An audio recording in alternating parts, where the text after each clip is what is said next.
I stood inside the house that raised me and felt something break quietly inside my chest. Every wall remembered me, yet my name had been removed as if I never belonged.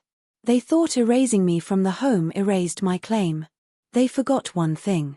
Records do not forget, and my name is Bella, and the moment I stepped back into the house that raised me, I felt something unfamiliar settle inside my chest, because the walls still recognized me even though the people inside had quietly decided not to. I stood in the entryway, my suitcase resting by the door, breathing in the same scent of polished wood and old memories, expecting comfort but instead sensing distance where warmth used to live. "You are home early," my mother said, her tone careful, almost rehearsed. "I wanted to check something," I replied, scanning the hallway where framed family photos still showed my childhood smile frozen in time. My father glanced up from the table. "Everything is fine," he said quickly. "No need to worry." That sentence made my stomach tighten. When I asked for the folder containing house documents, the room shifted. "Why do you need that now?" my sibling asked, her voice light but guarded. "I was just curious," I said. "I helped with the payments, remember?" She smiled without warmth. That was a long time ago. As I flipped through the papers, my hands began to shake, not from confusion, but from clarity that arrived too suddenly to ignore. My name was missing. It was not crossed out, not scratched away, but absent as if it never belonged there in the first place. "This must be a mistake," I said, forcing my voice to remain steady. My mother looked away. "Things were updated." "Updated without me?" I asked. My father cleared his throat. "It was easier that way." "Easier for whom?" I pressed. My sibling leaned against the counter. "You were not living here anymore." "I was paying for this place," I replied. "Utilities, repairs, property taxes." "That was help," she said. "Not ownership." The word help echoed painfully. I walked through the living room slowly, touching the arm of the couch I had replaced, the window frame I had repaired after storms, the floor I had helped refinish during weekends I could have spent elsewhere. "You told me it was temporary," I said softly, memories flooding in without warning. I remembered sitting at this same table, writing checks late at night while my parents slept, being told, "You understand, Bella, this is just for now." I remembered repainting walls, fixing plumbing, calling contractors, always hearing, "We will handle the paperwork later." Later had arrived without me. An aunt entered the room, sensing tension. "What is going on?" "She is upset over documents," my sibling said dismissively. "Upset?" I repeated. "My name was removed." My aunt frowned. "But she helped with everything." My mother's voice trembled. "We did not think it mattered." "That is what you always say," I replied. "That it does not matter." My chest tightened as years of quiet contributions surfaced like ghosts. Paying bills without acknowledgement. Managing repairs without thanks. Being present without being visible. I sat down heavily, the weight of realization pressing against my ribs. "You let me believe I belonged here," I said. My father spoke carefully. "You were family." "Family does not erase," I replied. My sibling crossed her arms. "You are being dramatic." "I am being accurate," I said. She rolled her eyes. "You moved on with your life." "I built this life alongside you," I answered. "You just benefited from my silence." The room fell quiet. I realized then that my loyalty had been convenient, my effort assumed, my presence optional once it no longer served them. Standing up, I walked to the center of the house, surrounded by memories that suddenly felt like evidence instead of comfort. "I was never temporary," I said aloud. "You just treated me that way." No one corrected me. I picked up my suitcase, my hand steadier now, because shock had transformed into something sharper and more painful. Understanding. As I stood there one last time, looking at the walls that had watched me grow, I felt grief not for the house, but for the version of myself who believed belonging did not need to be documented. Someone had tried to remove my existence quietly, believing silence would protect their decision. Standing inside the home that shaped my life, I understood with devastating clarity that I had not been forgotten. I had been written out. And that realization changed everything, because I finally understood that what was taken from paper did not erase what was lived, paid, and proven. The house forgot my name. But I did not. The confrontation did not end when I left the house that day, because erasure has a way of following you into silence, settling into your thoughts, and demanding answers long after everyone else pretends nothing happened. I called my mother that night, my voice trembling despite every attempt to sound calm. "Why didn't you tell me?" I asked. "Why did I have to discover it myself?" She sighed deeply. "We didn't think you'd react like this." "Like what?" I replied. "Like someone who lost her place without warning." "It wasn't meant to hurt you," she said softly. "That doesn't undo it," I answered. "It just explains why you didn't stop it." My sibling joined the call uninvited, her tone already defensive. "You're blowing this out of proportion," she said. "You helped because you wanted to." "I helped because you asked," I replied. "And because you promised it mattered." She scoffed lightly. "Helping doesn't mean owning." "It does when the help never stops," I said. "It does when money leaves my account every month." My father stayed quiet, his silence louder than any argument. "Say something," I asked him directly. "There's nothing to say," he replied finally. "The paperwork is done." "That's exactly the problem," I said. "You finished everything without me." Over the next few days, conversations blurred together, filled with excuses that sounded reasonable only to the people benefiting from them. "You weren't living there. You never asked for your name to be added. You trusted us." That last sentence hurt the most. I stopped sleeping properly, replaying every conversation from the past, every moment I was reassured that things would be handled fairly, every time I chose peace over conflict.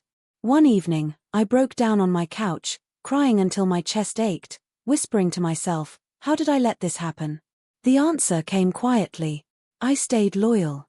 I met Linda, a longtime family friend, 4 coffee days later, needing air that didn't belong to that house. "I don't understand," she said after listening carefully. "Everyone knew you were paying into that place." "They still erased me," I replied. Linda frowned. "That doesn't make sense." "It makes sense if silence is permission," I said. She shook her head. "You were never invisible, Bella." I wanted to believe her. Later that week, a casual legal acquaintance, Mark, mentioned something unexpected during a brief conversation. "You helped fund that property, right?" he asked. "Yes," I replied. "Then removing your name without disclosure is concerning," he said. "People talk about that more than you realize." That sentence lodged itself inside me, heavy and validating. At home, messages from my sibling grew sharper. "You're embarrassing us. Why can't you let this go? We're family." Family, apparently, was a word flexible enough to justify removal but rigid enough to silence protest. When I confronted my parents again, sitting at the same table where I once wrote checks, my mother avoided my eyes. "We didn't want conflict," she said. "So you chose convenience," I replied. "That's unfair," my sibling snapped. "No," I said calmly. "What's unfair is deciding my place without my voice." My father finally spoke. "You trusted us." "Yes," I replied. "And you used that trust to make decisions that benefited you." The room fell quiet again. That night, lying awake, staring at the ceiling, I felt something begin to change beneath the pain. I stopped asking why they did it. I started asking why I allowed it. Every time I stayed quiet to keep peace, I handed away control. Every time I accepted reassurance instead of documentation, I surrendered protection. I whispered into the darkness, "Silence isn't loyalty if it costs me my place." The realization did not make me strong overnight, but it made me aware. Awareness hurt, but it also steadied me. I understood then that my worth had never been the issue. My contributions were real. My sacrifices were known. My presence was acknowledged privately, just never honored publicly. They didn't erase me because I lacked value. They erased me because convenience thrives where boundaries don't exist. Sitting alone, emotionally fractured but clearer than ever before, I accepted a truth that felt both devastating and empowering. I wasn't written out because I didn't belong. I was written out because I trusted people who benefited from my absence on paper. And that understanding marked the moment I stopped grieving what I lost and started preparing to reclaim what was always mine. I stopped begging for explanations the moment I realized emotions were never going to protect me, because feelings could be dismissed, but facts carried weight no one could casually erase. I sat at the small desk in my apartment, staring at a folder filled with copies I had never thought I would need, listening to my own breathing steady as something inside me shifted from hurt into focus. This is not about proving myself anymore, I said quietly, speaking to no one but finally meaning it. The next morning, I walked into the county records office, my hands calm in a way they had not been in weeks. The clerk looked up from her screen. "How can I help you?" "I need to review property payment histories," I replied. "Specifically for the family home on Maple Street." She typed for a moment, then paused. "Your name appears multiple times here." "It does?" I asked, my voice steady despite the sudden pressure in my chest. "Yes," she said, scrolling. "Utility payments, maintenance permits, tax contributions." "So I was never invisible," I said softly. She glanced at me with sympathy. "No, you were very present." That sentence alone shifted something permanently. Later that afternoon, I ran into Mrs. Keller, the neighbor who had lived beside our family home longer than anyone else. "Oh Bella," she said warmly. "I was wondering when you'd come by." "I needed to ask you something," I replied. She smiled gently. "You kept that house together when your parents couldn't." "I did?" I asked. "Of course," she said. "I saw you fixing things, paying contractors, handling repairs. Everyone did." "Then why did my name disappear?" I asked. Her expression hardened slightly. "Because someone decided quiet effort didn't deserve credit." That truth landed without cruelty, just honesty. When I confronted my sibling again, I didn't raise my voice or accuse her emotionally. "I looked at the records," I said calmly. She laughed dismissively.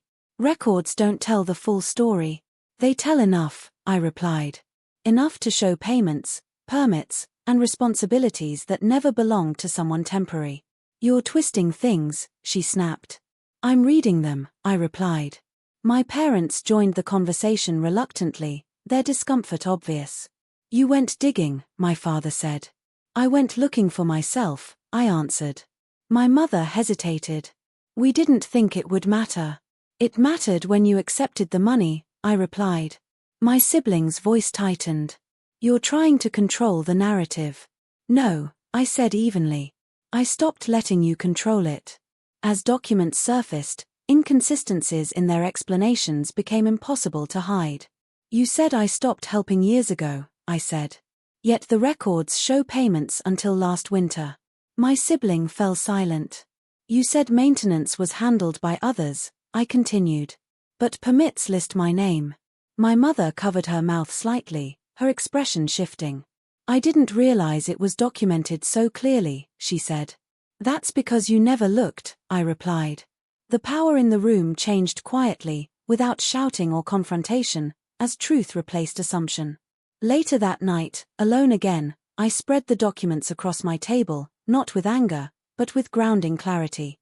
Every receipt told a story. Every record contradicted the version I had been fed. I whispered to myself, I don't need permission to exist. The next time my sibling called, her tone was different. "Why are you doing this?" she asked. "I'm not doing anything," I replied. "The paperwork already exists." "You're embarrassing us," she said. "I'm surviving," I answered. She hung up without another word. That silence felt different than before, not heavy, but revealing. I realized then that I had spent years explaining myself to people who never needed explanation, only convenience. Now, the paper trail spoke without emotion, without hesitation, without apology. I returned to the house one final time, not to argue, but to observe. When my parents tried to soften the conversation, I held up a document calmly. "This isn't personal," I said. "It's factual." My father exhaled slowly. "We didn't expect this." "I did," I replied. "I just didn't know I would be brave enough to look." The undeniable proof lay between us, quiet and immovable. No one argued anymore. Reality had entered the room, and it refused to be negotiated. Standing there, I felt something settle into me, not triumph, not bitterness, but certainty. I no longer needed acknowledgement from people who benefited from my silence. I no longer needed to defend my presence. The truth had done that for me. And as I gathered the papers back into my folder, I understood that this was no longer about reclaiming a house. It was about reclaiming myself. The paper trail did not lie. And for the first time, neither did I. The final reckoning did not happen with shouting or dramatic ultimatums, but with a quiet meeting around the same table where my silence had once been mistaken for consent. My parents sat across from me, the folder of documents resting between us like something alive, something that could no longer be ignored. We went through everything, my father said slowly. All the records. I nodded. They tell a complete story. My mother's hands trembled slightly as she opened the folder again. I didn't realize how much you carried. I did, I replied gently. Every month. My sibling arrived late, her confidence already stripped away by the truth she could not undo. So this is what you wanted, she said sharply. To embarrass us. I wanted accuracy, I answered calmly. And acknowledgement. She scoffed. You're acting like this was some grand conspiracy. It was a series of convenient decisions, I replied. And I paid for them. My mother finally looked at me fully. Why didn't you fight sooner? Because I believed trust mattered more than proof, I said. I was wrong. The room fell silent again, but this time it felt final rather than dismissive. My father cleared his throat. Your name should never have been removed. That's the first honest sentence I've heard in weeks, I replied. My sibling crossed her arms, defensive even now. We never thought you'd push back. That's the problem, I said evenly. You counted on my quiet. She opened her mouth to argue, then stopped when my mother spoke. She's right, my mother said softly. We benefited from her silence. That admission landed harder than any apology could have. I allowed convenience to guide decisions, my mother continued. And I let you disappear on paper. My sibling's voice wavered. I was trying to protect what was ours. You protected control, I replied. Not family. No one interrupted me this time. I didn't need praise, I continued. I needed fairness. My father nodded slowly. The records make it clear. They always did, I said. You just never looked. In the days that followed, consequences unfolded without my involvement, because truth does not require force once it is acknowledged. My sibling grew quieter, her authority diminished as relatives began asking questions she could not answer. I didn't know Bella was paying for everything, one said. Why was her name missing, another asked. Credibility faded where confidence once lived. One afternoon, my mother visited me alone, sitting carefully on my couch as if afraid to disturb the balance. I want to fix this, she said. I don't want replacement, I replied. I want recognition. She nodded. Your name belongs there. Not as a favor. As a fact. When the paperwork was finally corrected, I held the updated documents in my hands, not with triumph, but with relief that felt almost unfamiliar. This wasn't about winning. It was about being seen accurately. Later that evening, standing outside the family home one last time, I did not feel anger or grief. I felt clarity. Every brick still held memories. Every room still echoed with history. But now, my place was no longer dependent on verbal reassurance or fragile promises. It was documented. Protected. Real. I spoke aloud quietly, not for them, but for myself. I don't need permission to belong. Being written out nearly broke me, not because I lacked strength, but because I trusted people who confused access with entitlement. The records restored what silence allowed to be taken, not by changing the past, but by correcting the present. As I walked away, I understood something deeply grounding. Justice does not always arrive loudly. It doesn't always come with apologies or dramatic confessions. Sometimes justice arrives in ink, dates, signatures, and undeniable proof. Sometimes justice simply tells the truth and refuses to move. And when it does, your name finds its way back to where it always belonged.